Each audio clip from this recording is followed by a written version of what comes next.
All right, continuing with our breaking down of our sword kata. So I'm just going to review our yesterday's video, and I'm going to start on the moves we're going to continue with today.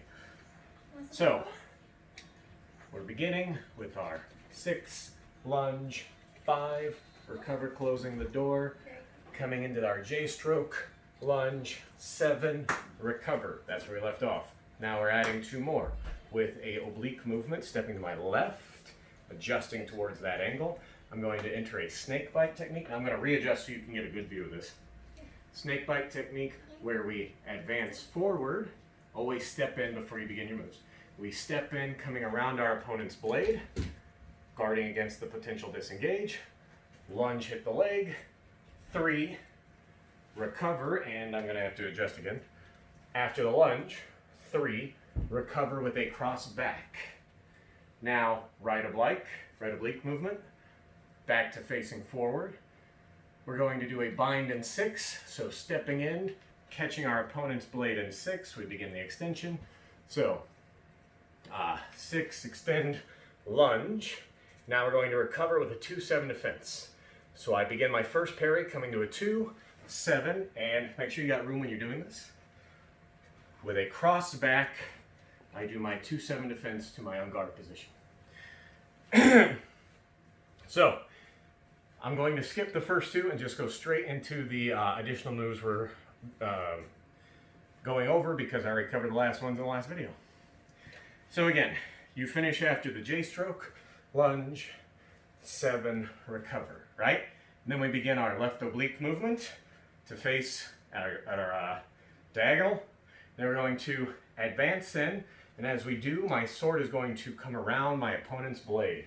So imagine your opponent's sword. You're going to come over and around, locking them wide. You don't use this versus someone in a high guard. You can, but we're not focusing on that right now. You're using this against someone who has either matched you in a low guard or who has foolishly chosen more of that mid guard area because you can still grab them there. So you're going to step in, bring your sword around theirs, and see if you get that initial lock. Conceptually, if this doesn't happen in that advance in, now's your time to retreat and recover, right? But again, we're just focusing on building the move. So we step to our left oblique, step in, gain their blade, lunge, hitting them in the lower body or leg, coming to a 3, so it sweeps. I'm going to face you guys so you can see it. So we're getting that step in lunge, right?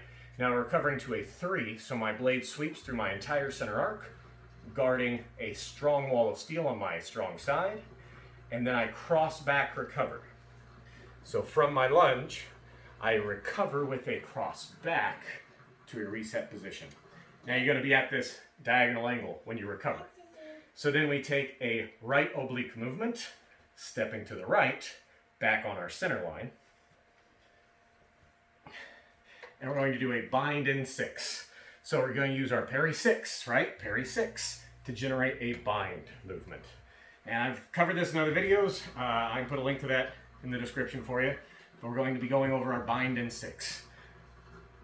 So for this one, if someone's in a high guard or a middle guard, right? You, out of range, step into range and come around your opponent's blade. So you're going to come around your opponent's blade, locking them on the outside of your body, right? From a low guard, we don't have to add the circle. We're just coming up with a slight crescent movement, right? So I come up, begin the gain. If I'm able to catch them around here, then I can extend my sword, lunge, guarding against the most likely counter. Now again, if they're on top of my sword, right? I'm going to guard for a potential up high counter thrust or a low counter thrust, which is where we bring in our 2-7 defense. So I'm going to show you guys real quick. Parry 2, pommel, hip, tip, opposite hip. This is a lot like 5. It's a high guard, but it's aggressive. I'm threatening you as I do it. Parry 2, parry 7 is that low parry, right? Guarding this portion of me. Fun note, if I come to parry 2, I guard everything here and up. 7, everything low. 2, everything high. This is a lockout defense. It's designed to generate a lot of defense for a lot of your body.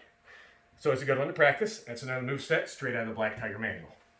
So one more time, just to break down the move, I'm getting my bind in 6, stepping in for the gain, extend, lunge, parry 2 to start. Parry 7 as I recover, and now it becomes a cross back 2-7. Now, be aware of your surroundings. I'm trying to make sure I get on camera here. I'm in a limited space. I might have to adjust to get what I need. Same thing might happen to you.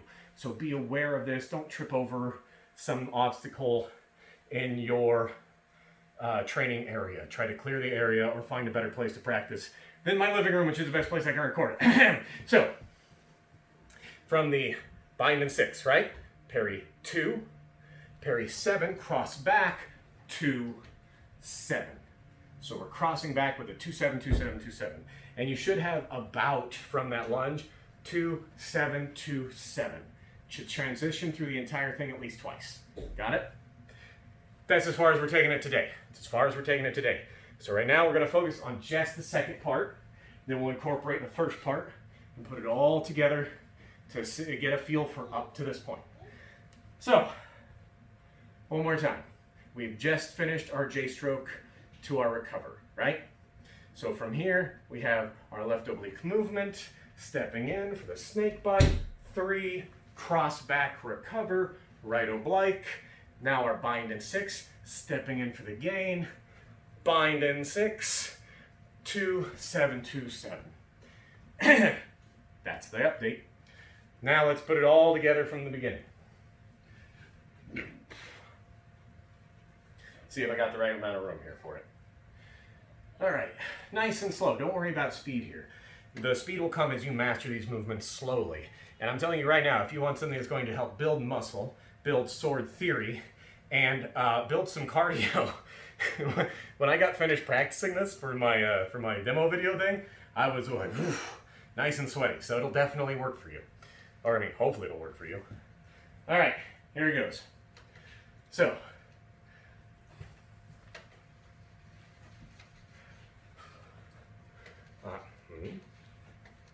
and I got to get my cross back here. Sorry, I'm still getting my new training area for this. If you see my video, I did it outside like a smart person. So I'm going to come from here, lunge, 7, cross back to my left step, stepping in, 3, cross back to the right again, bind in 6, lunge, 2, 7, 2, 7. Woo. All right. So again, I didn't like that very much, so I'm going to try it again. Trying to figure out all the footwork in my narrower area than when I originally practiced this. Okay.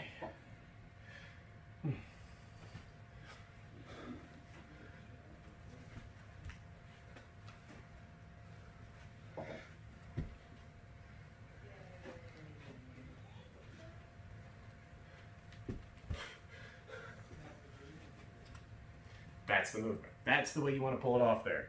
Ignore that first one. But it's part of practicing, guys. Expect yourself to have moments where it's less pretty. Again, I love doing these unedited performance videos for you so you can see the moments where it takes me a second too. You know, it's not easy to get good at anything you love. So don't worry about the mistakes. Do your best, forget the rest, right? And accept that your best is going to change from day to day. So that's 4 movements in, technically more if you want to count the footwork, and you should, before core sword theories in. And we'll add 2 more tomorrow. So again, add a comment if you have anything you want me to explain better, or if there's something that didn't make sense, or if it looked off to you as we were going through this, because again, this is still experimental for me too. Just let me know what you're seeing so I can definitely improve what I'm doing. All right, till next.